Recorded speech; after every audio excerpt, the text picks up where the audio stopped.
আসসালামু আলাইকুম সম্মানিত দর্শকবৃন্দ, এই মুহূর্তে দেশ ও প্রবাস থেকে যারা আজকে আমাদের এই ভিডিওটি দেখছেন সকলকে আন্তরিক শুভেচ্ছা অভিনন্দন জানাচ্ছি।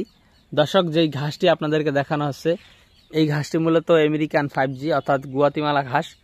গরু, ছাগল, ভেড়া, মহিষ, গারল যে কোনো গবাদি পশুর জন্য আপনারা এই ঘাসটি চাষ করতে পারবেন।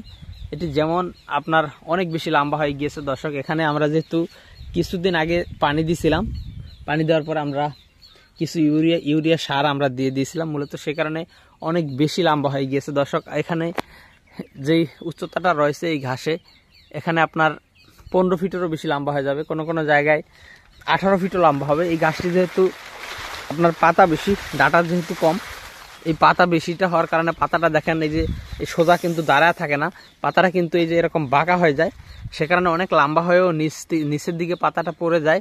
সে কারণে আসলে সঠিক যে কত ফিট লম্বা রয়েছে সেটা কিন্তু বোঝা আসলে সম্ভব হয় না। তো দর্শক বন্ধুরা, এই ঘাসটি মূলত একটি হাই প্রোটিন যুক্ত ঘাস। বিশেষ করে এই ঘাসে কিন্তু 35% মতো ক্যালসিয়াম রয়েছে। মূলত ক্যালসিয়াম এবং হাই প্রোটিন, ভিটামিন সব কিছুই কিন্তু এই ঘাসে পর্যাপ্ত পরিমাণে রয়েছে। আর এই ঘাসটিও অনেক বেশি ঘাস হয় এক একটি ঝাড়ে, সে কারণেই মূলত খামারিরা এই ঘাসটি চাষ করতে অনেক আগ্রহী। তবে দর্শক শ্রোতা, এই ঘাসটি একটু সময় বেশি লাগে অন্যান্য ঘাসের তুলনায়। যেটা সঠিক তথ্য সেটা আমি আপনাদেরকে দিলাম, আপনি চাইলে চাষ করলেও করতে পারেন, নাও করতে পারেন, সেটা আপনার বিষয়।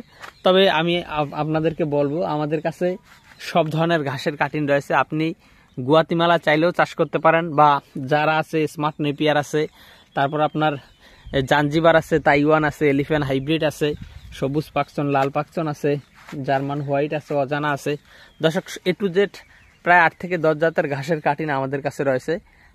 আপনার যেটা চাষ করতে মন চায় আপনি সেটাই চাষ করতে পারবেন। তবে আমাদের কাছে সব ধরনের ঘাসের কাটিং বর্তমানে অ্যাভেলেবেল রয়েছে। আপনি চাইলে যে কোনো ঘাসের কাটিং আমাদের কাছ থেকে সংগ্রহ করতে পারেন।